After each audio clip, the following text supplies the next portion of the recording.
Acechando en las sombras del sistema solar, hay mundos químicamente tan activos y tan deformes que rayan en lo grotesco. Lo que más me sorprendió fue lo diferente que es el sistema solar. Se trata de las lunas que rodean a los planetas del sistema solar. Lunas que en un tiempo fueron desconocidas o que no llamaban la atención, ahora son el objeto principal de la exploración astronómica. Lo sorprendente es que no se parecían a nuestra luna. Los denominados miembros menores del sistema solar no tienen un interés menor. ¿Qué sorpresas nos aguardan en esas lunas extraterrestres?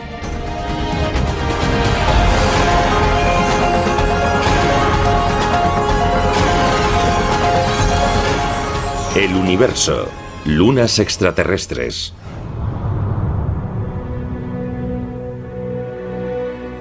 Nuestro sistema solar siempre ha sido un filón para los escritores de ciencia ficción. Pero con los grandes avances en la tecnología telescópica y las observaciones cercanas de las ondas no tripuladas, se ha descubierto todo un nuevo elenco de lunas. Muchas de ellas van en una dirección, algunas van en dirección contraria. A diferente velocidad se van cruzando, las interiores se cruzan con las exteriores. Durante casi medio siglo se creyó que el sistema solar solo albergaba 32 lunas. Su tamaño iba desde el de la luna de Júpiter, Ganímedes, mayor que el planeta Mercurio, al de las pequeñas con forma de asteroide, como las lunas marcianas, Phobos y Deimos. Pero ese número quedó obsoleto. En el año 2007, los científicos anunciaron el descubrimiento de 20 nuevas lunas alrededor de Júpiter, una alrededor de Saturno y 3 alrededor de Neptuno. Lo que ocurrió es que los telescopios contaban con cámaras CCD. Se trata de cámaras digitales que hoy tiene casi todo el mundo. Es difícil que los astrónomos puedan fijar el número exacto de las lunas del sistema solar. A medida que las cámaras ganan sensibilidad y los telescopios potencia, van descubriéndose más lunas.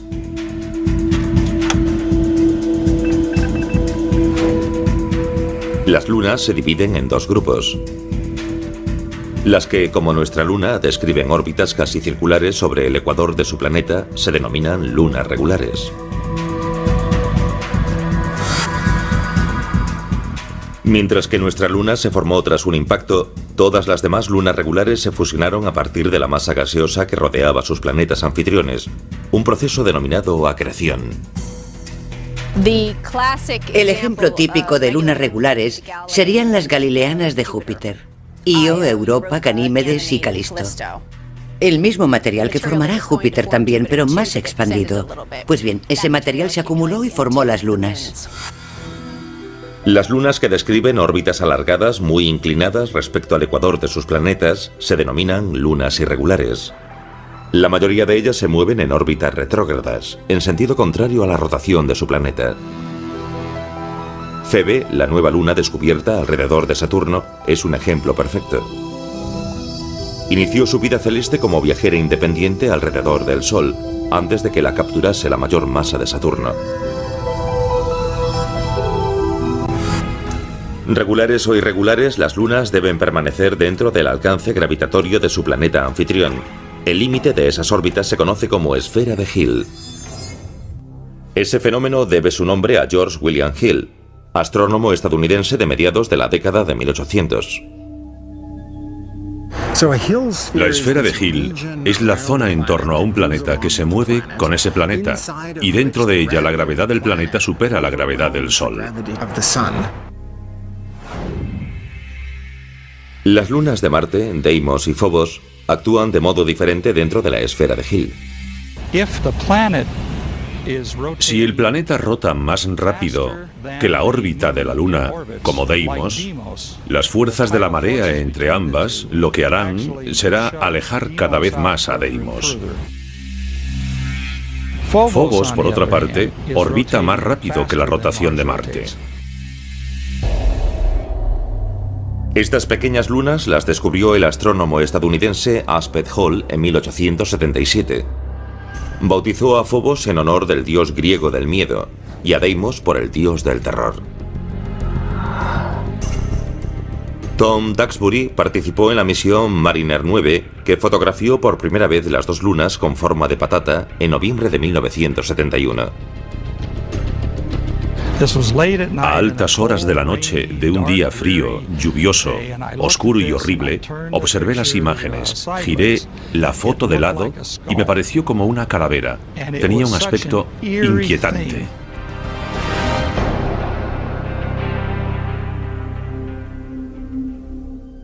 Phobos sigue un curso mortífero. Orbita a solo 5.950 kilómetros de la superficie de Marte, más cerca de su planeta anfitrión que cualquier luna de nuestro sistema solar. Si nuestra luna estuviese tan cerca de la Tierra como Phobos de Marte, se vería 20 veces mayor. Su período orbital sería de horas, no de días como ahora, sino de horas, y en luna llena cubriría todo el cielo. Las mareas diurnas subirían y bajarían decenas de metros y cientos de metros, y en ese supuesto la luna terrestre acabaría chocando contra la Tierra. El castigo de Phobos se debe a un proceso llamado aceleración secular. Como Phobos se eleva más deprisa que la rotación de Marte, surge un bulto de marea en la superficie de Marte. Durante el proceso, Marte atrae a Phobos más cerca de su superficie en cada órbita. La lucha entre Marte y Phobos es similar a la dinámica del sencillo juego de pelota Tetherball. Imaginemos que la pelota es la Luna, el poste es el planeta, y la cuerda entre el poste y la pelota es la atracción gravitatoria del planeta.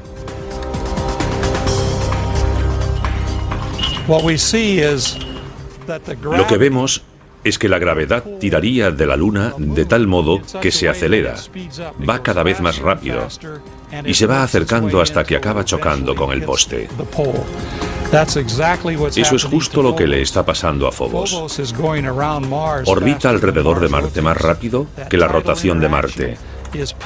La atracción del planeta va acercando cada vez más a Phobos y acelerando más su órbita. En unos 50 millones de años suponemos que Phobos estará tan cerca que chocará contra Marte y desaparecerá como luna de ese planeta. Por otra parte, Deimos, la luna más alejada, va más despacio que la rotación de Marte, así que es como desenvolver la cuerda en sentido contrario. Lo que vemos es que Deimos se aleja cada vez más de Marte. Con el tiempo, Deimos se verá arrancada de la órbita de Marte por la gravedad del Sol, así que Marte acabará quedándose sin lunas.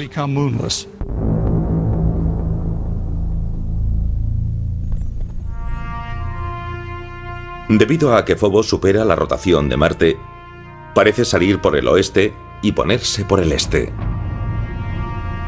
En vez de que el planeta gire rápido bajo ella, como nuestra luna y la mayoría de las demás lunas, elevándose así por el este y poniéndose por el oeste, se adelanta a la rotación del planeta.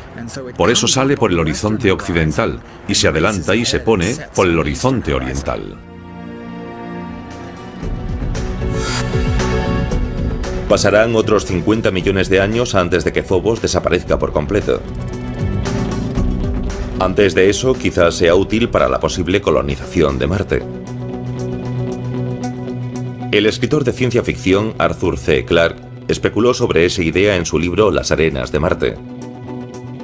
Aunque no hay un motivo real para colonizar Phobos, su gran proximidad a Marte la transforma en estación de paso natural. Desde el punto de vista gravitatorio, es mucho más fácil ir a Phobos, que no tiene gravedad, que luchar contra la gravedad de Marte para descender sobre su superficie. De Galileo a Stanley Kubrick, los planetas gigantes del sistema solar externo han cautivado nuestra imaginación con su enormidad. Pero en la realidad, explorarlos es equivalente a suicidarse. La abrumadora presión de la atmósfera masiva de Júpiter haría casi imposible sobrevivir. Pero las lunas de estos mastodontes pueden proporcionar una plataforma más prometedora para la exploración e incluso la colonización futura. ¿Son estas prisioneras de la gravedad de Júpiter mundos hostiles con poca oportunidad para albergar vida orgánica? o podrían ofrecer un refugio seguro para las generaciones futuras de exploradores planetarios.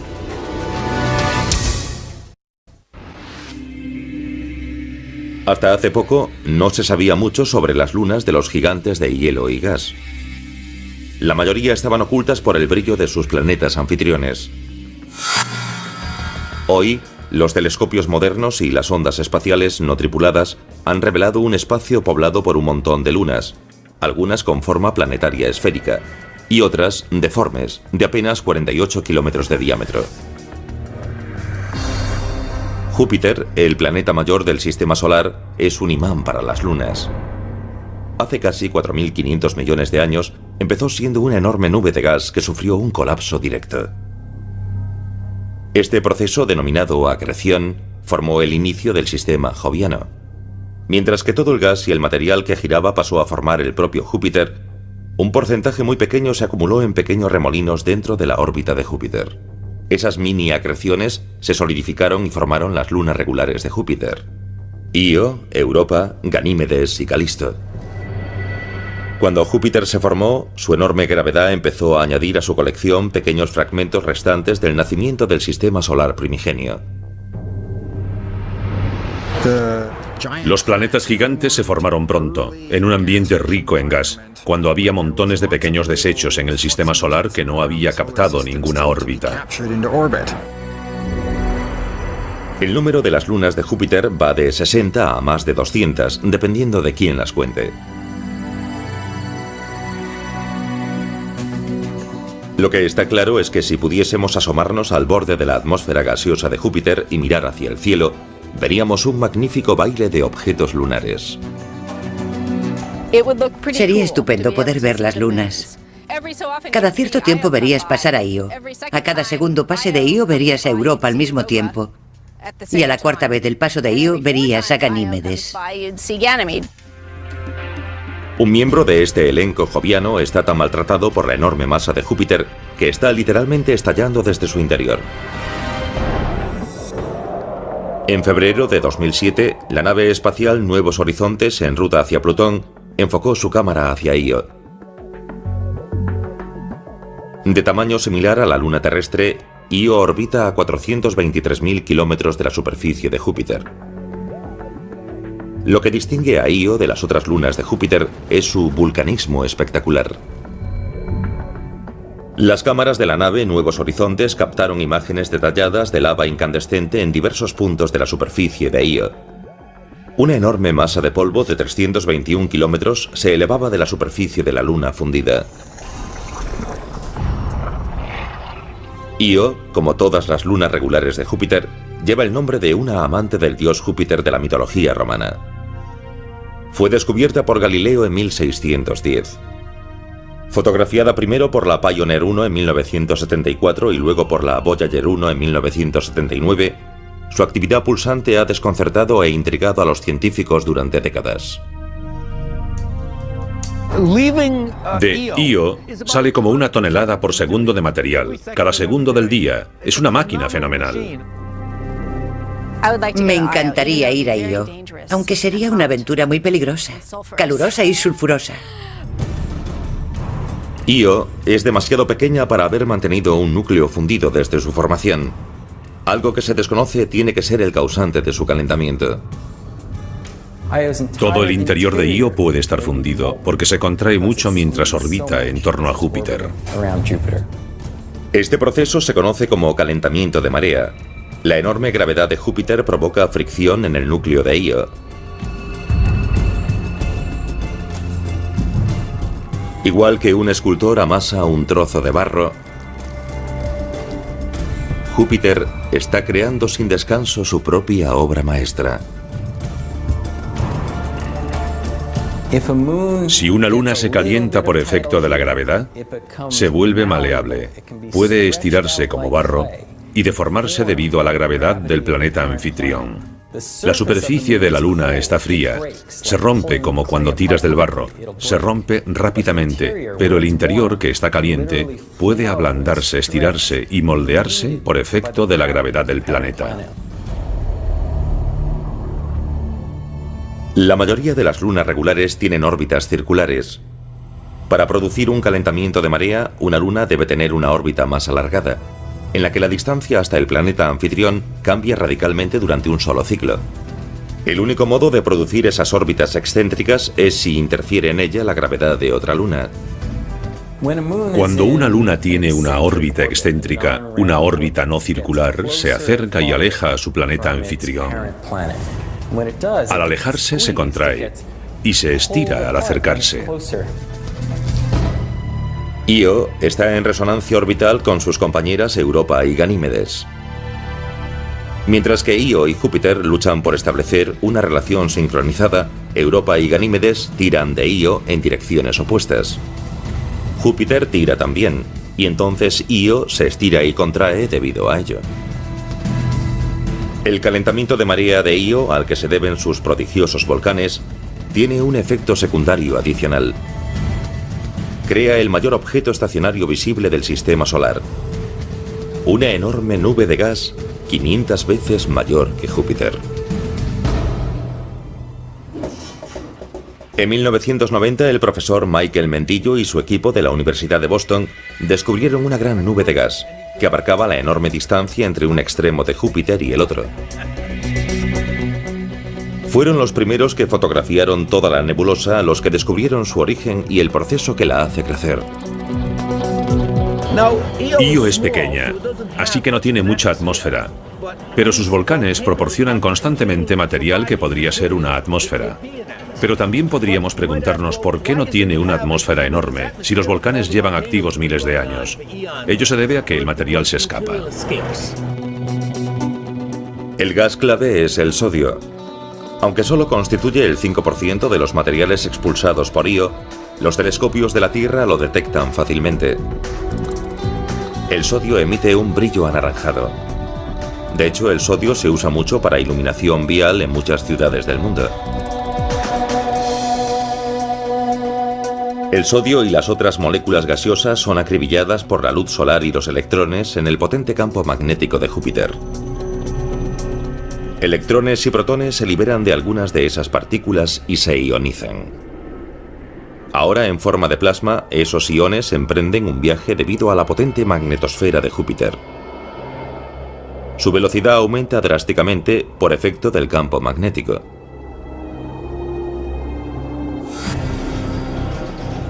Es como si estuviesen montados en un tío vivo cósmico.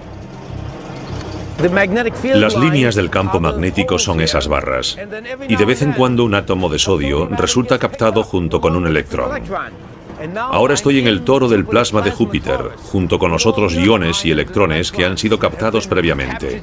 Los iones y los electrones se recombinan. Los átomos neutros no se ven atrapados por el campo magnético y se desprenden a mucha mayor velocidad.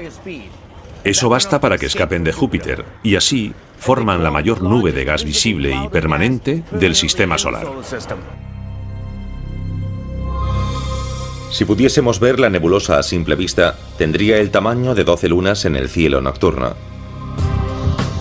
Es tan enorme que para verla, Mendillo y su equipo crearon un telescopio especial. Para ver un objeto grande lo que necesitas es una lente pequeña, al igual que unos prismáticos te dan un amplio campo de visión. Incluso en 1991 el telescopio podía parecer rudimentario, pero tenía una cámara ultramoderna y por entonces revolucionaria. Una cámara digital. Puedes hacer lo que quieras con una foto codificada en números. Mendillo y su equipo sabían que en la nebulosa había sodio. Ese elemento también existe en la atmósfera de la Tierra. Lograron comparar fotos digitales de la atmósfera de Júpiter y de la Tierra y obtener una imagen de la nebulosa. Resultaría muy difícil hacerlo teniendo solo 2 fotos en papel, pero ahora que tenemos cámaras digitales ha cambiado el modo de procesar las imágenes. Aunque Io sería un destino científico y estético fascinante, su entorno hostil posiblemente descarte el viaje. Sería difícil incluso posar una sonda no tripulada entre las fisuras activas de Io. Pero hay otra luna en torno a Júpiter que quizás no solo permita su exploración, sino que tal vez posea formas de vida propia. Europa es uno de los objetos más fascinantes y enigmáticos de nuestro sistema solar. No se parece a ningún lugar del sistema solar y desde luego tampoco se parece a la Tierra. La superficie presenta grietas, hay zonas con formas, hay otras caóticas y parece que hay icebergs en algunos sectores. Sabemos que Europa es una luna extraterrestre. ¿Podría albergar también formas de vida extraterrestres? Europa orbita a 643.000 kilómetros de la superficie de Júpiter, más o menos el doble de distancia que Io. E igual que su prima volcánica, también se ve moldeada por mareas gravitatorias. Júpiter ejerce el mayor efecto. Su masa, como un enamorado insistente, tira de la reacia luna hacia su superficie. Europa se resiste con su propia gravedad y forman una especie de simbiosis a cientos de miles de kilómetros del gigante gaseoso. Pero no es solo Júpiter quien tira de Europa. La pequeña Io y su prima mayor Ganímedes tiran de Europa en direcciones distintas. Es la misma resonancia orbital que produce un efecto tan espectacular en Io. Con todo, el resultado es bien diferente en Europa. La superficie de Europa está fría, a 288 grados centígrados bajo cero en algunas zonas. Sin embargo, hay calor. Y lo que se eleva hasta la superficie de Europa es también lo que hace tan atractiva esta luna. El agua. Esta agua, en realidad una especie de hielo glacial, asciende desde un océano subterráneo y se desparrama por la superficie de Europa, repavimentándola como haría una máquina en una pista de hielo. Se cree que el océano de Europa está cerca, a solo 15 o 25 kilómetros de la superficie. El agua fue el origen de la vida en la Tierra. ¿Podría ocurrir lo mismo en Europa o en otras lunas? Los océanos de los satélites helados podrían ser el hábitat más común que existe en el universo. La Tierra puede ser un caso raro, pero los satélites helados son probablemente abundantes. En febrero de 2007, la nave Nuevos Horizontes, en ruta hacia Plutón y los rincones más distantes del sistema solar, logró pasar bastante cerca de Europa y enviar imágenes sorprendentes.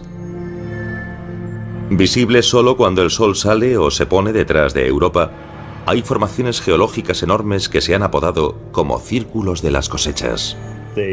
Son muy grandes. Si intentásemos recorrer uno de los círculos, habría que entrar suavemente y descender hasta un punto a varios cientos de metros bajo la superficie, y luego elevarse para después salir. El parecido de los círculos de Europa con las misteriosas figuras aparecidas en los campos terrestres termina cuando se tiene en cuenta su tamaño.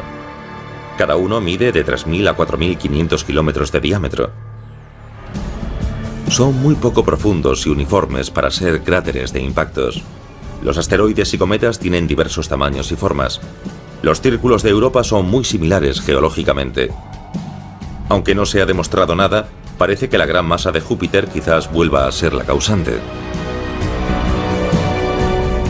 Se sostiene la hipótesis de que la cobertura de hielo que rodea a Europa no está sujeta al núcleo de la Luna, sino que flota sobre la superficie del océano subterráneo, como un iceberg esférico.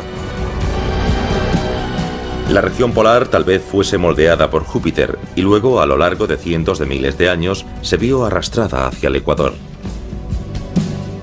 Esto forma una línea de pequeñas depresiones circulares que baja desde la región polar hasta el ecuador.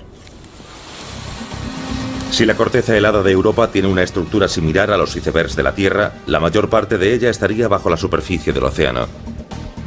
Esto debe tenerse muy en cuenta para la exploración futura. Debajo tiene que haber una cantidad de hielo 8 o 9 veces superior para que existan esos rasgos topográficos de tanta envergadura. La teoría del iceberg entierra la creencia de que el océano subterráneo de Europa solo está cubierto por una fina corteza. La topografía por radar y la inspección ultravioleta resultarán aún más importantes antes de enviar naves hasta la superficie de Europa. Los exploradores futuros tendrán que buscar puntos calientes y lugares donde ese océano misterioso haya aflorado a la superficie, y desde allí buscar un modo de llegar a él. Esos exploradores quizás prefieran, no obstante, instalar una base de operaciones en Ganímedes, la mayor luna de Júpiter. Al igual que Phobos podría servir como estación de paso para la exploración de Marte, Ganímedes podría serlo para explorar el entorno joviano. Mayor que el planeta Mercurio, su gravedad es la más similar a la terrestre de todas las lunas de Júpiter. Y aunque está en resonancia orbital con Io y Europa, está lo bastante alejada de Júpiter para verse menos afectada por las implacables mareas del gigante gaseoso.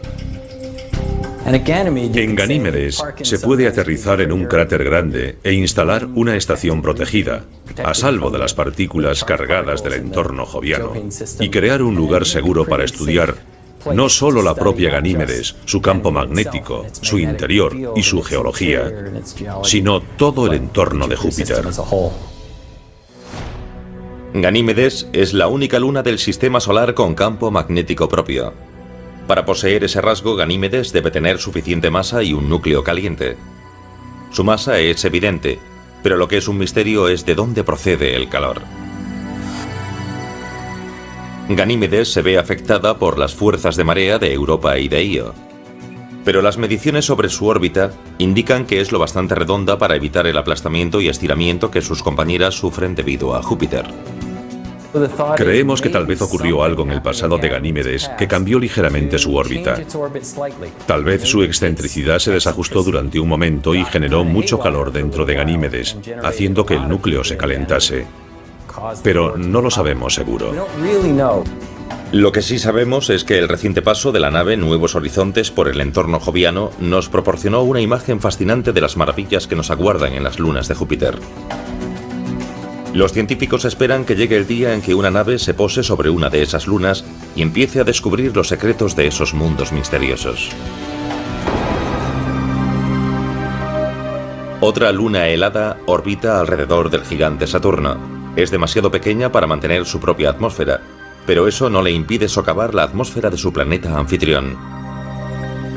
Encélados, aunque es bastante pequeña, lleva el nombre de una tribu de gigantes de la mitología griega. Como Io y Europa, Encélados describe una órbita excéntrica alrededor de su planeta anfitrión, Saturno. Las fuerzas de marea de Saturno estrujan y moldean esta luna diminuta y crean calor en su núcleo. Pero al contrario que Io, no vomita material fundido que forma una enorme nube de gas. El agua no brota hacia la superficie como ocurre en la helada Europa.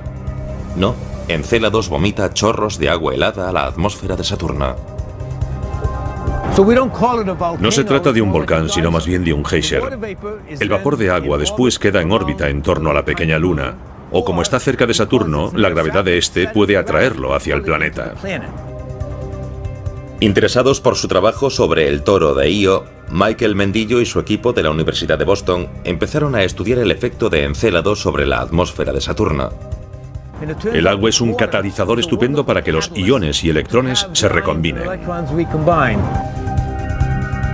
Antes del proyecto Cassini, los científicos se basaban en simulaciones informáticas para calcular las condiciones atmosféricas en torno a Saturno.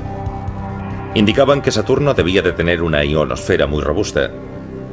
Sorprendentemente, los datos de la Cassini indicaron que la ionosfera de Saturno era solo el 10% de lo que las simulaciones informáticas habían supuesto. Al parecer, el agua helada proyectada desde Encélados neutraliza las partículas cargadas de la ionosfera de Saturno. Preparados. Despegue.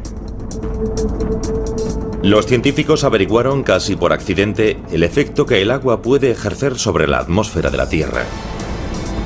En 1973, cuando la NASA lanzó la estación espacial Skylab, utilizó su último cohete gigante Saturno, el cohete lunar. En ningún lanzamiento se había permitido que el vehículo espacial mantuviese el motor encendido a la altura de la ionosfera. Pero esta vez el motor gigante siguió encendido y arrojó una tonelada de vapor de agua por segundo a la ionosfera, y la ionosfera casi desapareció ese día. Hizo un agujero en la ionosfera de la Tierra, la capa superior de la atmósfera. Un agujero que la radiación solar ionizante tardó 24 horas en reparar. Pero en Saturno, donde Encélados arroja continuamente 6 toneladas de agua por minuto a su atmósfera, el efecto a largo plazo ha sido importante. No hay peligro de que Encélados destroce por completo la ionosfera de su planeta anfitrión. Pero esta pequeña luna de solo 482 kilómetros de diámetro ha atraído la atención de la comunidad científica y del propio Saturno. Mientras preparamos sondas para ir a Phobos y Europa y estudiamos los datos de Encélados e Io, todo un elenco de nuevas lunas ha aparecido literalmente en escena. Antes de la década de 1990, la mayoría de los astrónomos decía que solo había 34 lunas en el sistema solar. La mayor parte eran lunas regulares como la nuestra, cuerpos esféricos que orbitaban en torno a un planeta en la misma dirección que éste rotaba. Pero un puñado de esos satélites son lo que se conoce como lunas irregulares. Esas lunas irregulares describen órbitas alargadas. Suelen ser órbitas inclinadas y en sentido contrario a la rotación de sus planetas anfitriones. Parecen patatas voladoras, astillas o masas deformes. Fue difícil localizarlas antes de ahora, porque son muy pequeñas y también suelen ser muy oscuras. La llegada de la fotografía digital y el uso de lentes sensibles a la luz cambiaron el terreno lunar en menos de una década. El doctor Brett Gladman, de la Universidad de la Columbia Británica, descubrió su primera luna irregular en 1997, en el observatorio de Monte Palomar. Desde entonces, el doctor Gladman ha descubierto 17 objetos que permanecían ocultos en el sistema solar. Se detectan objetos en el sistema solar externo observando su movimiento respecto a las estrellas y galaxias de fondo, que son estacionarias. Así que tomas una foto del cielo y esperas una hora. Luego tomas otra foto. Ves que ninguna de las estrellas de las galaxias se ha movido, pero los objetos distantes del sistema solar exterior presentan un desplazamiento apreciable entre las dos imágenes. De modo que comparándolas, puedes ver, como tenemos aquí, un objeto en movimiento. El objeto podría ser un cometa o un asteroide, o si orbita alrededor de un planeta de modo retrógrado, una nueva luna irregular.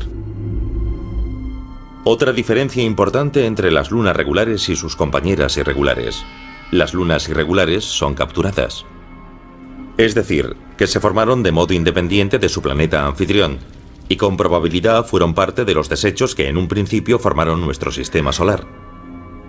Febe, la mayor luna irregular en torno a Saturno, es un ejemplo típico. Febe orbita a Saturno desde muy lejos. Tiene una órbita muy elíptica e inclinada. Orbita en sentido retrógrado. Las imágenes de la Voyager indican que esto podría ser un asteroide, así que se pensó que quizás sería un asteroide capturado. Ahora sabemos, gracias a la Cassini, que es un cuerpo muy rico en agua helada. Y eso descarta el cinturón de asteroides. Puede que Febe proceda del cinturón de Kuiper, situado en las zonas más lejanas del sistema solar. Se cree que el cinturón de Kuiper son los restos que quedaron tras la formación del sistema solar. Circula alrededor del Sol, más allá de la órbita de Plutón. No obstante, otra teoría sostiene algo bien distinto. Es mucho más probable que Febe se formase en una órbita independiente alrededor del Sol y que luego quedase capturada en una órbita alrededor de Saturno, mientras que la mayoría de los demás objetos que se formaron cerca de Saturno fueron o bien formados por Saturno o expulsados del sistema solar. Febe estaría entonces formada por los desechos planetarios que flotaban en torno a Saturno en el momento de su nacimiento, y posiblemente esté hecha de un material distinto al de algunas de las lunas irregulares de Júpiter. Si es así, los astrogeólogos quizás puedan distinguir y comparar los ingredientes que formaron esos dos gigantes gaseosos. Hoy día hay tres teorías predominantes sobre cómo perdieron la independencia Febe y las otras lunas irregulares. Dos dicen que las irregulares resultaron capturadas cuando el sistema solar aún se estaba formando y los planetas aún eran una masa de gas y desechos en formación. La teoría de la fricción de gases es la más sencilla.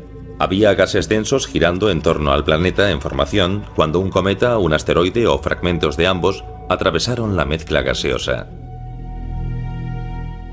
Sabemos que los planetas gigantes crearon su conjunto de satélites en un gran disco de acreción en torno a cada uno de los planetas, como una especie de mini sistema solar alrededor de cada planeta.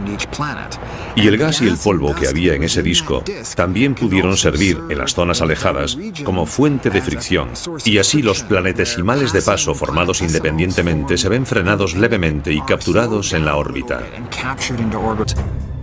La segunda teoría es, en realidad, una variación de la primera. A veces se denomina como teoría del tirón. Según ella, en vez de que un objeto resultase capturado al pasar por los gases de acreción, se vería inesperadamente arrastrado hacia la órbita del planeta en formación por su tirón gravitatorio creciente. La teoría de la captura por la fricción de gases y el tirón encajan bien con Júpiter y Saturno, porque su mezcla de ingredientes era lo bastante grande como para frenar a esos objetos de paso. Pero, ¿y los gigantes helados Neptuno y Urano? Debido al frío extremo se formaron mucho más despacio, y resulta difícil creer que su material de acreción helado contuviese suficiente masa para captar un fragmento del sistema solar que pasaba.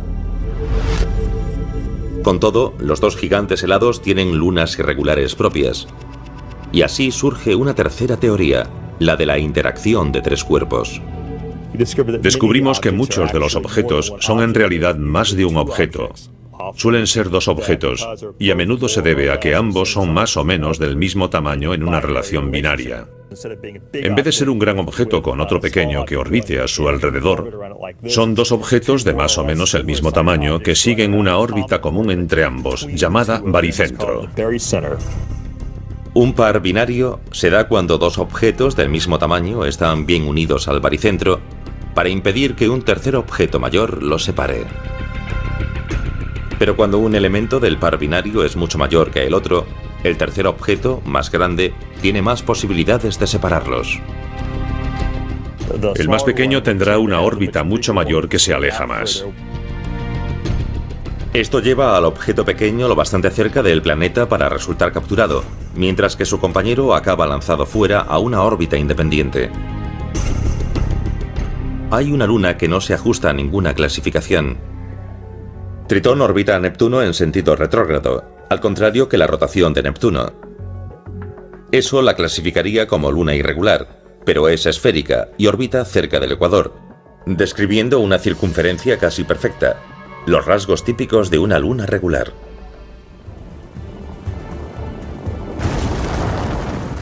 También expulsa misteriosos chorros de agua helada, con ciertos signos de que en un tiempo fue o posiblemente aún sea volcánicamente activa.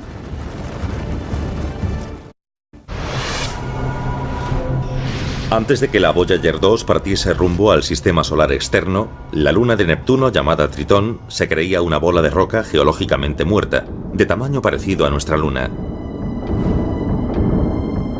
Cuando la Voyager envió fotos que revelaron un mundo con montañas, fallas, fisuras, signos de movimiento tectónico y también una atmósfera sorprendentemente densa, los científicos se quedaron atónitos.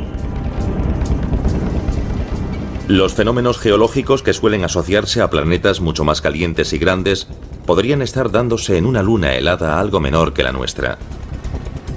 La Voyager no detectó volcanes activos en 1989.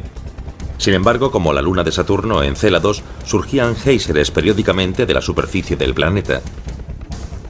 Lo que más asombra de Tritón no es solo que se den en él procesos geológicos únicos, sino el hecho de que ocurran aunque Tritón sea una luna irregular. La mayoría de las lunas grandes del sistema solar son satélites regulares, con la excepción importante de Tritón, la mayor luna de Neptuno, que orbita a contramano. Así que se cree que Tritón es un objeto capturado. Una luna capturada que actúa como una regular. ¿Cómo pudo un objeto del tamaño de Tritón aminorar el paso para no atravesar la atmósfera de Neptuno ni chocar directamente con el planeta helado?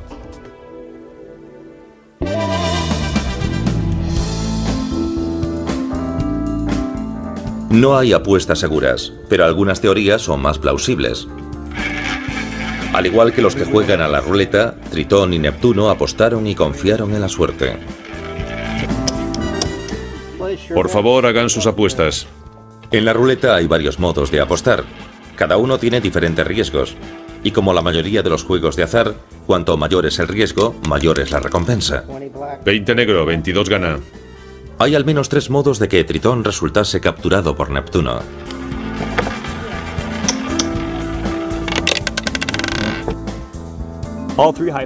Todas esas hipótesis son físicamente posibles, pero la primera, la de la fricción de gases, es la menos probable, porque el periodo de tiempo que Neptuno tuvo un disco de gas y polvo que podría haber capturado a un prototritón fue muy corto, así que la oportunidad fue muy pequeña, más o menos como apostar al cero verde en la ruleta. Es más probable que el prototritón, en algún momento de la historia del sistema solar, estallase y formase un conjunto de satélites regulares helados de tamaño medio, y que fuese la colisión la que generó a Tritón. Es como apostar al primer tercio de los números de la ruleta. Tienes una posibilidad entre 3 de ganar. Lo mejor es apostar a los números pares. Entonces tendrás una de 2 oportunidades de ganar algo. Y la mejor teoría para la captura de Tritón es la hipótesis de la captura binaria, porque sabemos que en el cinturón de Kuiper habría miles de objetos que tendrían el tamaño correcto y estarían emparejados con otro objeto aún mayor. Y Neptuno pudo capturar a uno de ellos. Nadie sabe seguro qué ocurrió en los primeros días de nuestro sistema solar cuando Neptuno capturó a Tritón. No obstante, cuando Tritón empezó a orbitar en torno a Saturno de modo irregular, empezó a arrasar todo lo que encontraba a su paso. Neptuno no tiene un sistema de satélites muy regular. Se cree que la captura de Tritón interrumpió lo que de otro modo habría sido un sistema muy regular, como tienen los otros planetas. Es como si Tritón estuviese enfadado por perder la libertad y se vengase con las otras desventuradas lunas de Neptuno. Pero ¿de dónde salió esta luna tan obstinada? Los datos de la Voyager 2 muestran que la densidad de Tritón casi iguala a la de Plutón. Esto indica una similitud que ninguna otra luna regular posee. Se sospecha que tanto Plutón como Tritón son objetos que se originaron en el cinturón de Kuiper. El sistema solar externo constaba de grandes objetos que iban en todas direcciones, y algunos de ellos formaron los planetas gigantes, mientras que otros se vieron proyectados más lejos, donde están hoy, en el cinturón de Kuiper. Las colisiones y acreciones e incluso las capturas han reducido lo que en un tiempo fue una gran vía de materiales de construcción planetaria. Al principio de la historia del sistema solar, el cinturón de Kuiper tenía muchos más objetos grandes y quizás una masa acumulativa de 50 tierras, cuando la masa actual del cinturón es mucho menor que la de la Tierra. Lo que queda del cinturón de Kuiper es tan antiguo como el propio sistema solar. El material que forma los objetos binarios, los fragmentos de colisiones e incluso las lunas extraterrestres no ha cambiado en más de 4.000 millones de años. Es asombroso lo distintas que son todas las lunas del sistema solar exterior. En los años 60 no habíamos visto ninguna de estas lunas, eran pequeños puntos en el telescopio, así que no sabíamos lo diferentes que podían ser. Lo más asombroso es la gran variedad que hay en el sistema solar. Me dejó atónito a mí y a todos mis colaboradores. Mientras volvemos a la Tierra desde los fríos alrededores de nuestro sistema solar, sobrecogidos por la inmensidad del universo y la majestuosidad de los planetas, vale la pena pararse a observar los pequeños mundos ocultos en las sombras. Esas lunas extraterrestres a las que antaño no se daba importancia, albergan misterios a la espera de que la curiosidad humana los resuelva.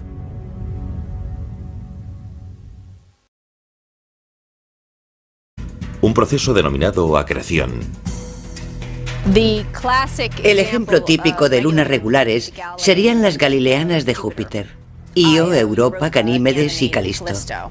El mismo material que formará Júpiter también, pero más expandido. Pues bien, ese material se acumuló y formó las lunas. Las lunas que describen órbitas alargadas muy inclinadas respecto al ecuador de sus planetas se denominan lunas irregulares. La mayoría de ellas se mueven en órbitas retrógradas, en sentido contrario a la rotación de su planeta. Febe, la nueva luna descubierta alrededor de Saturno, es un ejemplo perfecto. inició su vida celeste como viajera independiente alrededor del Sol, antes de que la capturase la mayor masa de Saturno. Regulares o irregulares, las lunas deben permanecer dentro del alcance gravitatorio de su planeta anfitrión, y 3 alrededor de Neptuno. Lo que ocurrió es que los telescopios contaban con cámaras CCD. Se trata de cámaras digitales que hoy tiene casi todo el mundo. Es difícil que los astrónomos puedan fijar el número exacto de las lunas del sistema solar. A medida que las cámaras ganan sensibilidad y los telescopios potencia, van descubriéndose más lunas.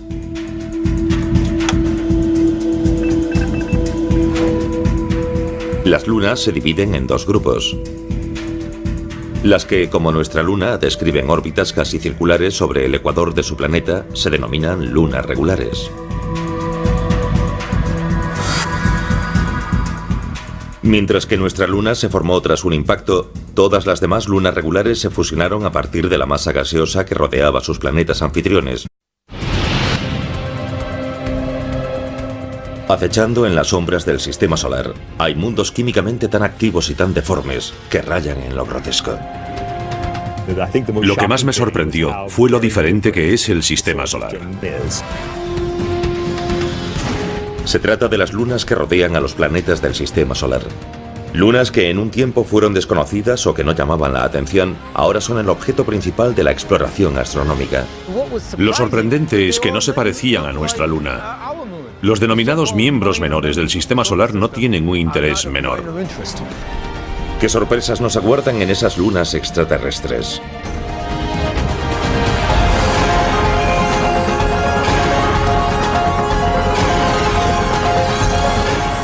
El universo. Lunas extraterrestres. El límite de esas órbitas se conoce como esfera de Hill. Ese fenómeno debe su nombre a George William Hill, astrónomo estadounidense de mediados de la década de 1800. La esfera de Hill es la zona en torno a un planeta que se mueve con ese planeta, y dentro de ella la gravedad del planeta supera la gravedad del Sol. Las lunas de Marte, Deimos y Phobos, actúan de modo diferente dentro de la esfera de Hill. Si el planeta rota más rápido que la órbita de la Luna, como Deimos, las fuerzas de la marea entre ambas lo que harán será alejar cada vez más a Deimos. Phobos, por otra parte, orbita más rápido que la rotación de Marte. Estas pequeñas lunas las descubrió el astrónomo. Nuestro sistema solar siempre ha sido un filón para los escritores de ciencia ficción. Pero con los grandes avances en la tecnología telescópica y las observaciones cercanas de las ondas no tripuladas, se ha descubierto todo un nuevo elenco de lunas. Muchas de ellas van en una dirección, algunas van en dirección contraria. A diferente velocidad se van cruzando, las interiores se cruzan con las exteriores. Durante casi medio siglo se creyó que el sistema solar solo albergaba 32 lunas. Su tamaño iba desde el de la luna de Júpiter, Ganímedes, mayor que el planeta Mercurio, al de las pequeñas con forma de asteroide, como las lunas marcianas, Phobos y Deimos. Pero ese número quedó obsoleto. En el año 2007, los científicos anunciaron el descubrimiento de 20 nuevas lunas alrededor de Júpiter. Una en 1974 y luego por la Voyager 1 en 1979, su actividad pulsante ha desconcertado e intrigado a los científicos durante décadas. De Io sale como 1 tonelada por segundo de material, cada segundo del día. Es una máquina fenomenal. Me encantaría ir a Io, aunque sería una aventura muy peligrosa, calurosa y sulfurosa. Io es demasiado pequeña para haber mantenido un núcleo fundido desde su formación. Algo que se desconoce tiene que ser el causante de su calentamiento. Todo el interior de Io puede estar fundido, porque se contrae mucho mientras orbita en torno a Júpiter. Este proceso se conoce como calentamiento de marea. La enorme gravedad de Júpiter provoca fricción en el núcleo de Io. Igual que un escultor amasa un trozo de barro, Júpiter está creando sin descanso su propia obra maestra. Si una luna se calienta por efecto de la gravedad, se vuelve maleable, puede estirarse como barro y deformarse debido a la gravedad del planeta anfitrión. La superficie de la luna está fría, se rompe como cuando tiras del barro, se rompe rápidamente, pero el interior, que está caliente, puede ablandarse, estirarse y moldearse por efecto de la gravedad del planeta. La mayoría de las lunas regulares tienen órbitas circulares. Para producir un calentamiento de marea, una luna debe tener una órbita más alargada, en la que la distancia hasta el planeta anfitrión cambia radicalmente durante un solo ciclo. El único modo de producir esas órbitas excéntricas es si interfiere en ella la gravedad de otra luna. Cuando una luna tiene una órbita excéntrica, una órbita no circular, se acerca y aleja a su planeta anfitrión. Al alejarse se contrae y se estira al acercarse. Io está en resonancia orbital con sus compañeras Europa y Ganímedes, mientras que Io y Júpiter luchan por establecer una relación sincronizada. Europa y Ganímedes tiran de Io en direcciones opuestas. Júpiter tira también, y entonces Io se estira y contrae debido a ello.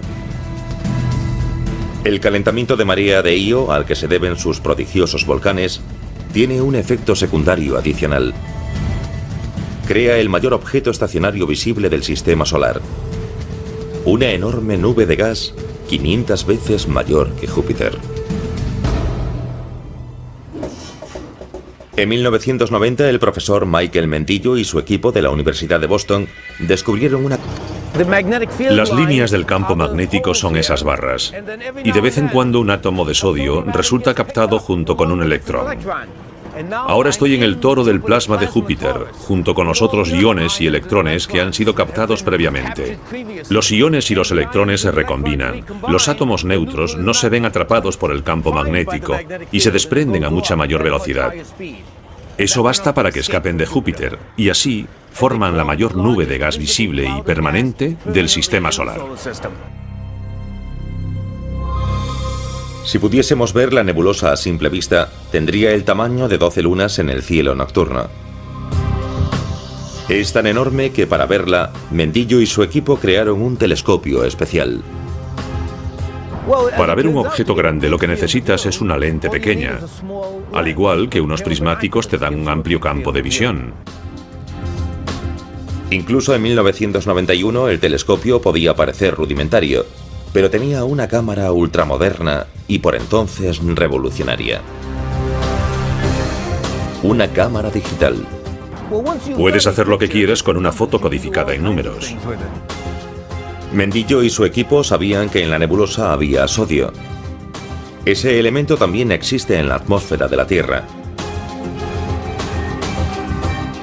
Lograron comparar fotos digitales de la atmósfera de Júpiter y de la Tierra y obtener una imagen de la nebulosa.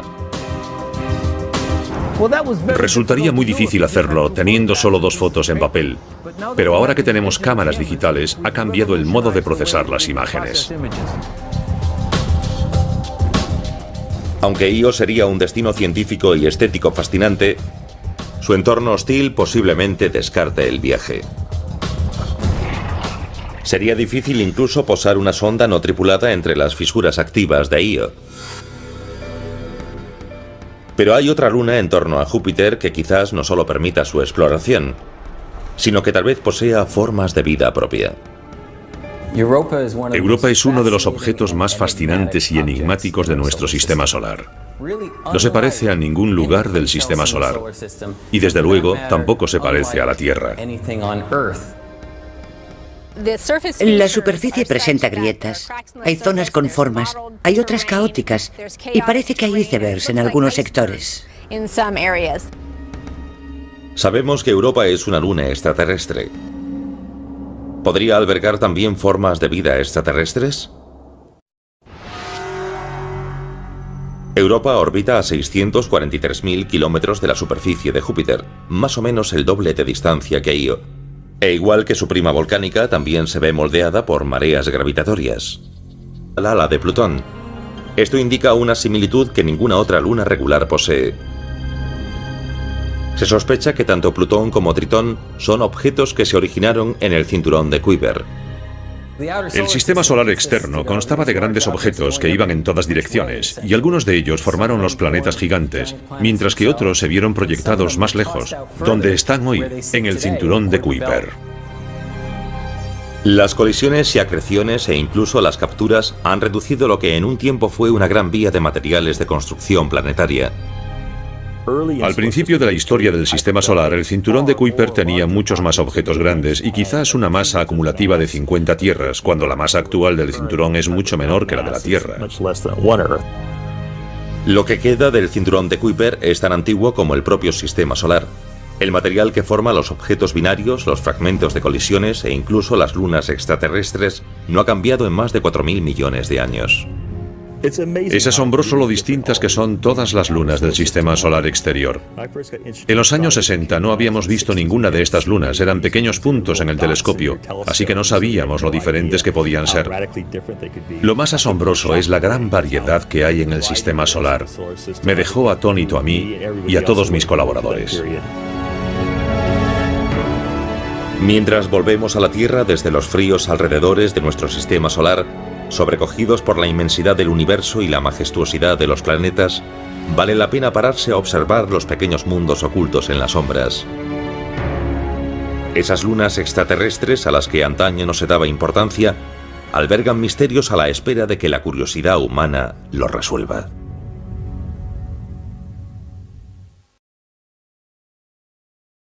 Un proceso denominado acreción.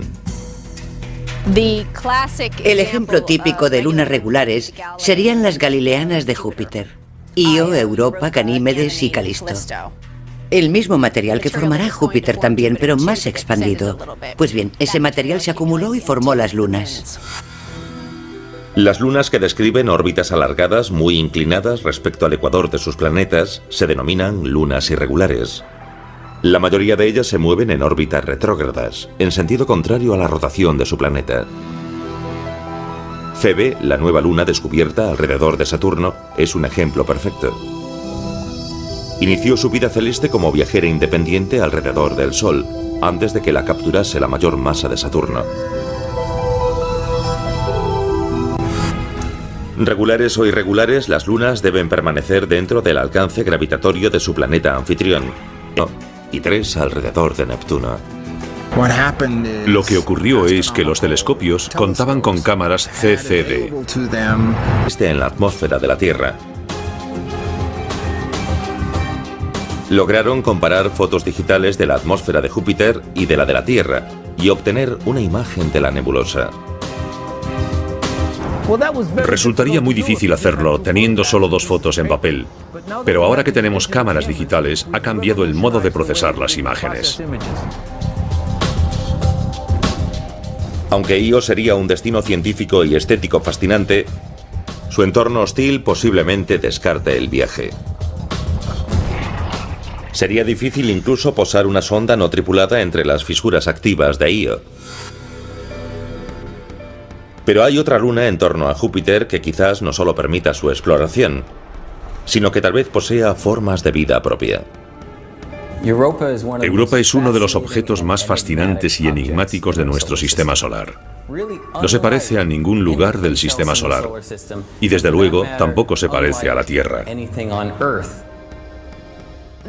La superficie presenta grietas, hay zonas con formas, hay otras caóticas y parece que hay icebergs en algunos sectores. Sabemos que Europa es una luna extraterrestre. ¿Podría albergar también formas de vida extraterrestres? Europa orbita a 643.000 kilómetros de la superficie de Júpiter, más o menos el doble de distancia que Io. E igual que su prima volcánica, también se ve moldeada por mareas gravitatorias. Júpiter ejerce el mayor efecto. Su masa, como un enamorado insistente, tira de la reacia luna hacia su superficie. Europa se resiste con su propia gravedad y forman una especie de simbiosis a cientos de miles de kilómetros del gigante gaseoso. Pero no es solo Júpiter quien tira de Europa. La pequeña Io y su prima mayor Ganímedes tiran de Europa en direcciones distintas. Es la misma resonancia orbital que produce un efecto tan espectacular en Io. Con todo, el resultado es bien diferente en Europa. La superficie de Europa está fría, a 288 grados centígrados bajo cero en algunas zonas. Sin embargo, hay calor. Y lo que se eleva hasta la superficie de Europa es también lo que hace tan atractiva esta luna: el agua. Esta agua, en realidad una especie de hielo glacial, asciende desde un océano subterráneo y se desparrama por la superficie de Europa, repavimentándola como haría una máquina en una pista de hielo. Se cree que el océano de Europa está cerca, a solo 15 o 25 kilómetros de la superficie. El agua fue el origen de la vida en la Tierra. ¿Podría ocurrir lo mismo en Europa o en otras lunas? Es asombroso lo distintas que son todas las lunas del sistema solar exterior. En los años 60 no habíamos visto ninguna de estas lunas, eran pequeños puntos en el telescopio, así que no sabíamos lo diferentes que podían ser. Lo más asombroso es la gran variedad que hay en el sistema solar. Me dejó atónito a mí y a todos mis colaboradores. Mientras volvemos a la Tierra desde los fríos alrededores de nuestro sistema solar, sobrecogidos por la inmensidad del universo y la majestuosidad de los planetas, vale la pena pararse a observar los pequeños mundos ocultos en las sombras. Esas lunas extraterrestres a las que antaño no se daba importancia, albergan misterios a la espera de que la curiosidad humana los resuelva.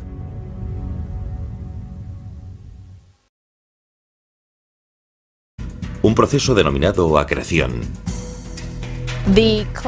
El ejemplo típico de lunas regulares serían las galileanas de Júpiter: Io, Europa, Ganímedes y Calisto. El mismo material que formará Júpiter también, pero más expandido. Pues bien, ese material se acumuló y formó las lunas. Las lunas que describen órbitas alargadas muy inclinadas respecto al ecuador de sus planetas se denominan lunas irregulares. La mayoría de ellas se mueven en órbitas retrógradas, en sentido contrario a la rotación de su planeta. Febe, la nueva luna descubierta alrededor de Saturno, es un ejemplo perfecto. Inició su vida celeste como viajera independiente alrededor del Sol, antes de que la capturase la mayor masa de Saturno.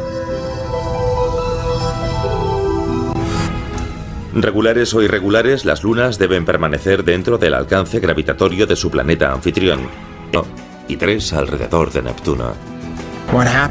Lo que ocurrió es que los telescopios contaban con cámaras CCD. Se trata de cámaras digitales que hoy tiene casi todo el mundo. Es difícil que los astrónomos puedan fijar el número exacto de las lunas del sistema solar. A medida que las cámaras ganan sensibilidad y los telescopios potencia, van descubriéndose más lunas.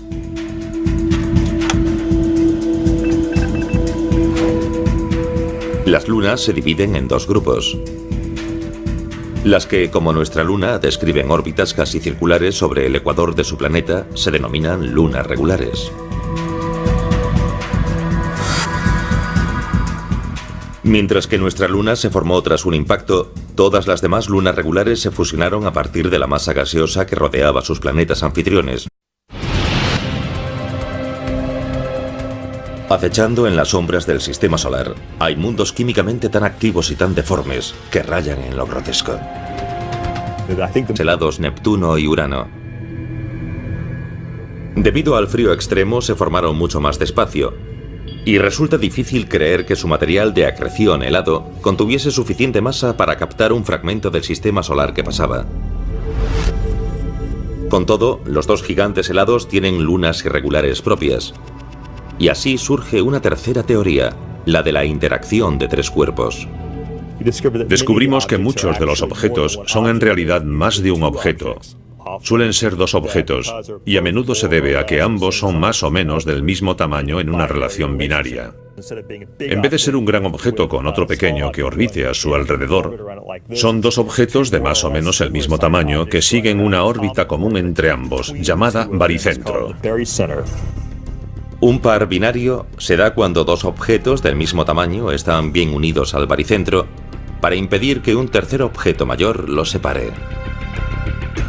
Pero cuando un elemento del par binario es mucho mayor que el otro, el tercer objeto, más grande, tiene más posibilidades de separarlos. El más pequeño tendrá una órbita mucho mayor que se aleja más. Esto lleva al objeto pequeño lo bastante cerca del planeta para resultar capturado, mientras que su compañero acaba lanzado fuera a una órbita independiente. Hay una luna que no se ajusta a ninguna clasificación. Tritón orbita a Neptuno en sentido retrógrado, al contrario que la rotación de Neptuno. Eso la clasificaría como luna irregular, pero es esférica y orbita cerca del ecuador, describiendo una circunferencia casi perfecta, los rasgos típicos de una luna regular.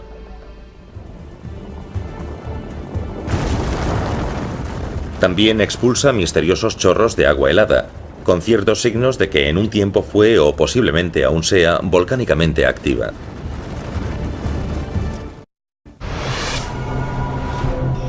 Antes de que la Voyager 2 partiese rumbo al sistema solar externo, la luna de Neptuno, llamada Tritón, se creía una bola de roca geológicamente muerta, de tamaño parecido a nuestra luna. Cuando la Voyager envió fotos que revelaron un mundo con montañas, fallas, fisuras, signos de movimiento tectónico y también una atmósfera sorprendentemente densa, los científicos se quedaron atónitos. Los fenómenos geológicos que suelen asociarse a planetas mucho más calientes y grandes podrían estar dándose en una luna helada algo menor que la nuestra. La Voyager no detectó volcanes activos en 1989. Sin embargo, como la luna de Saturno, Encélados, surgían géiseres periódicamente de la superficie del planeta. Lo que más asombra de Tritón no es solo que se den en él procesos geológicos. Con todo, el resultado es bien diferente en Europa. La superficie de Europa está fría, a 288 grados centígrados bajo cero en algunas zonas. Sin embargo, hay calor. Y lo que se eleva hasta la superficie de Europa es también lo que hace tan atractiva esta luna: el agua. Esta agua, en realidad una especie de hielo glacial, asciende desde un océano subterráneo y se desparrama por la superficie de Europa, repavimentándola como haría una máquina en una pista de hielo. Se cree que el océano de Europa está cerca, a solo 15 o 25 kilómetros de la superficie. El agua fue el origen de la vida en la Tierra. ¿Podría ocurrir lo mismo en Europa o en otras lunas? Los océanos de los satélites helados podrían ser el hábitat más común que existe en el universo. La Tierra puede ser un caso raro, pero los satélites helados son probablemente abundantes. En febrero de 2007, la nave Nuevos Horizontes, en ruta hacia Plutón y los rincones más distantes del sistema solar, logró pasar bastante cerca de Europa y enviar imágenes sorprendentes. Visibles solo cuando el Sol sale o se pone detrás de Europa, hay formaciones geológicas enormes que se han apodado como círculos de las cosechas. Son muy grandes. Si intentásemos recorrer uno de los círculos, habría que entrar suavemente y descender hasta un punto a varios cientos de metros bajo la superficie, y luego elevarse para después salir. El parecido de los círculos de Europa con las misteriosas figuras aparecidas en los campos terrestres termina cuando se tiene en cuenta su tamaño. Cada uno mide de 3.000 a 4.500 kilómetros de diámetro. Son muy poco profundos y uniformes para ser cráteres de impactos. Los asteroides y cometas tienen diversos tamaños y formas. Los círculos de Europa son muy similares geológicamente. Aunque no se ha demostrado nada, parece que la gran masa de Júpiter quizás vuelva a ser la causante. Se sostiene la hipótesis de que la cobertura de hielo que rodea Europa no está sujeta al núcleo de la Luna, sino que flota sobre la superficie del océano subterráneo, como un iceberg esférico. La región polar tal vez fuese moldeada por Júpiter y luego, a lo largo de cientos de miles de años, se vio arrastrada hacia el ecuador. Esto forma una línea de pequeñas depresiones circulares que baja desde la región polar hasta el ecuador. Si la corteza helada de Europa tiene una estructura similar a los icebergs de la Tierra, la mayor parte de ella estaría bajo la superficie del océano. Esto debe tenerse muy en cuenta para la exploración futura. De miles de años, se vio arrastrada hacia el ecuador. Esto forma una línea de pequeñas depresiones circulares que baja desde la región polar hasta el ecuador. Si la corteza helada de Europa tiene una estructura similar a los icebergs de la Tierra, la mayor parte de ella estaría bajo la superficie del océano. Esto debe tenerse muy en cuenta para la exploración futura. Debajo tiene que haber una cantidad de hielo 8 o 9 veces superior para que existan esos rasgos topográficos de tanta envergadura. La teoría del iceberg entierra la creencia de que el océano subterráneo de Europa solo está cubierto por una fina corteza. La topografía por radar y la inspección ultravioleta resultarán aún más importantes antes de enviar naves hasta la superficie de Europa. Los exploradores futuros tendrán que buscar puntos calientes y lugares donde ese océano misterioso haya aflorado a la superficie, y desde allí buscar un modo de llegar a él. Esos exploradores quizás prefieran, no obstante, instalar una base de operaciones en Ganímedes, la mayor luna de Júpiter. Al igual que Phobos podría servir como estación de paso para la exploración de Marte, Ganímedes podría serlo para explorar el entorno joviano. Mayor que el planeta Mercurio, su gravedad es la más similar a la terrestre de todas las lunas de Júpiter. Y aunque está en resonancia orbital con Io y Europa, está lo bastante alejada de Júpiter para verse menos afectada por las implacables mareas del gigante gaseoso. En Ganímedes se puede aterrizar en un cráter grande e instalar una estación protegida, a salvo de las partículas cargadas del entorno joviano, y crear un lugar seguro para estudiar no solo la propia Ganímedes, su campo magnético, su interior y su geología, sino todo el entorno de Júpiter. Ganímedes es la única luna del sistema solar con campo magnético propio. Para poseer ese rasgo, Ganímedes debe tener suficiente masa y un núcleo caliente. Su masa es evidente, pero lo que es un misterio es de dónde procede el calor. Ganímedes se ve afectada por las fuerzas de marea de Europa y de Io. Pero las mediciones sobre su órbita indican que es lo bastante redonda para evitar el aplastamiento y estiramiento que sus compañeras sufren debido a Júpiter. Creemos que tal vez ocurrió algo en el pasado de Ganímedes que cambió ligeramente su órbita. Tal vez su excentricidad se desajustó durante un momento y generó mucho calor dentro de Ganímedes, haciendo que el núcleo se calentase. Pero no lo sabemos seguro. Lo que sí sabemos es que el reciente paso de la nave Nuevos Horizontes por el entorno joviano nos proporcionó una imagen fascinante de las maravillas que nos aguardan en las lunas de Júpiter. El agua no brota hacia la superficie como ocurre en la helada Europa. No, Encélados vomita chorros de agua helada a la atmósfera de Saturno. No se trata de un volcán, sino más bien de un geyser. El vapor de agua después queda en órbita en torno a la pequeña luna, o como está cerca de Saturno, la gravedad de este puede atraerlo hacia el planeta. Interesados por su trabajo sobre el toro de Io, Michael Mendillo y su equipo de la Universidad de Boston empezaron a estudiar el efecto de Encélados sobre la atmósfera de Saturno. El agua es un catalizador estupendo para que los iones y electrones se recombinen. Antes del proyecto Cassini, los científicos se basaban en simulaciones informáticas para calcular las condiciones atmosféricas en torno a Saturno. Indicaban que Saturno debía de tener una ionosfera muy robusta. Sorprendentemente, los datos de la Cassini indicaron que la ionosfera de Saturno era solo el 10% de lo que las simulaciones informáticas habían supuesto. Al parecer, el agua helada proyectada desde Encélados neutraliza las partículas cargadas de la ionosfera de Saturno. Preparados. Despegue. Los científicos averiguaron casi por accidente el efecto que el agua puede ejercer sobre la atmósfera de la Tierra. En 1973, cuando la NASA lanzó la Estación Espacial Skylab, utilizó su último cohete gigante Saturno, el cohete lunar. En ningún lanzamiento se había permitido que el vehículo espacial mantuviese el motor encendido a la altura de la ionosfera. Pero esta vez el motor gigante siguió encendido y arrojó 1 tonelada de vapor de agua por segundo a la ionosfera, y la ionosfera casi desapareció ese día. Hizo un agujero en la ionosfera de la Tierra, la capa superior de la atmósfera. Un agujero que la radiación solar ionizante tardó 24 horas en reparar.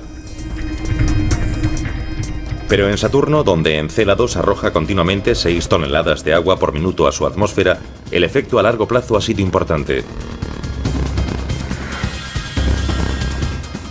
No hay peligro de que Encélados destroce por completo la ionosfera de su planeta anfitrión.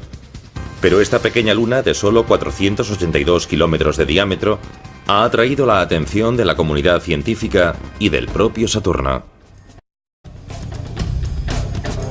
Mientras preparamos ondas para ir a Phobos y Europa y estudiamos los datos de Encélados e Io, todo un elenco de nuevas lunas ha aparecido literalmente en escena. Antes de la década de 1990, la mayoría de los astrónomos decía que solo había 34 lunas en el sistema solar. La mayor parte eran lunas regulares como la nuestra, cuerpos esféricos que orbitaban en torno a un planeta Más alejada, va más despacio que la rotación de Marte. Así que es como desenvolver la cuerda en sentido contrario. Lo que vemos es que Deimos se aleja cada vez más de Marte. Con el tiempo, Deimos se verá arrancada de la órbita de Marte por la gravedad del Sol. Así que Marte acabará quedándose sin lunas.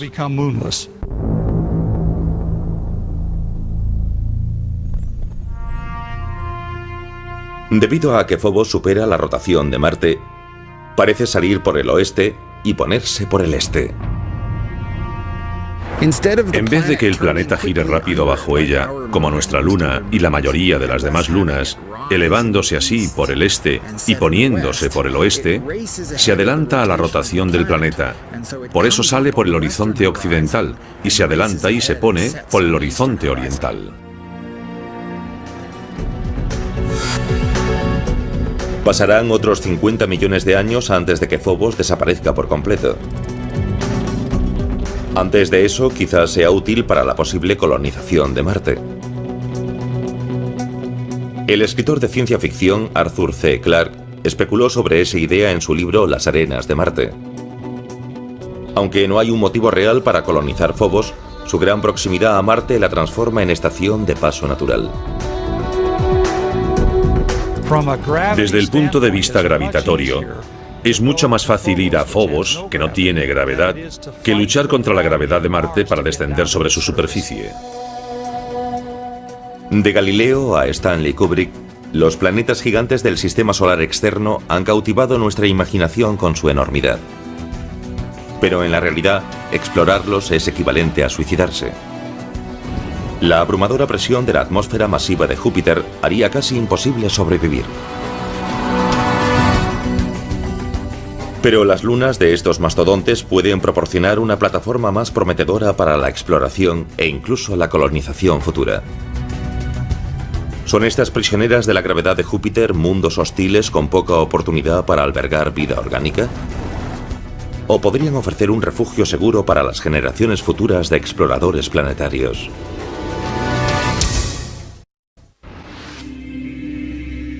Hasta hace poco, no se sabía mucho sobre las lunas de los gigantes de hielo y gas. La mayoría estaban ocultas por el brillo de sus planetas anfitriones. Hoy, los telescopios modernos y las ondas espaciales no tripuladas han revelado un espacio poblado por un montón de lunas, algunas con forma planetaria esférica, y otras deformes, de apenas 48 kilómetros de diámetro. Júpiter, el planeta mayor del sistema solar, el riesgo, mayor es la recompensa. 20 negro, 22 gana. Hay al menos 3 modos de que Tritón resultase capturado por Neptuno.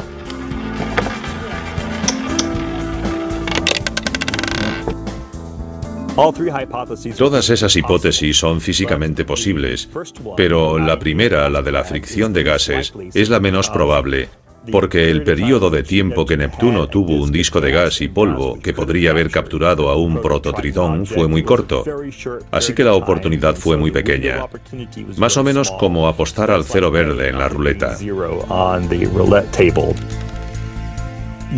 Es más probable que el prototritón, en algún momento de la historia del sistema solar, estallase y formase un conjunto de satélites regulares helados de tamaño medio, y que fuese la colisión la que generó a Tritón. Es como apostar al primer tercio de los números de la ruleta. Tienes una posibilidad entre 3 de ganar. Lo mejor es apostar a los números pares. Entonces tendrás una de 2 oportunidades de ganar algo. Y la mejor teoría para la captura de Tritón es la hipótesis de la captura binaria, porque sabemos que en el cinturón de Kuiper habría miles de objetos que tendrían el tamaño correcto y estarían emparejados con otro objeto aún mayor. Y Neptuno pudo capturar a uno de ellos. Nadie sabe seguro qué ocurrió en los primeros días de nuestro sistema solar cuando Neptuno capturó a Tritón. No obstante, cuando Tritón empezó a orbitar en torno a Saturno de modo irregular, empezó a arrasar todo lo que encontraba a su paso.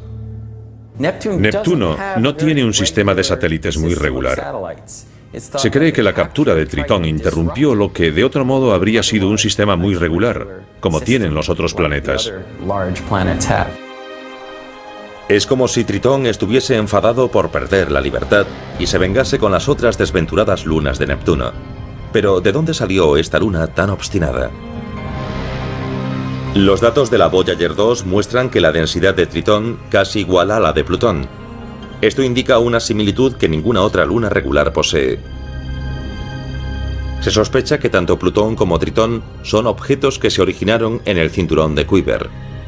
El sistema solar externo constaba de grandes objetos que iban en todas direcciones, y algunos de ellos formaron los planetas gigantes, mientras que otros se vieron proyectados más lejos, donde están hoy, en el cinturón de Kuiper.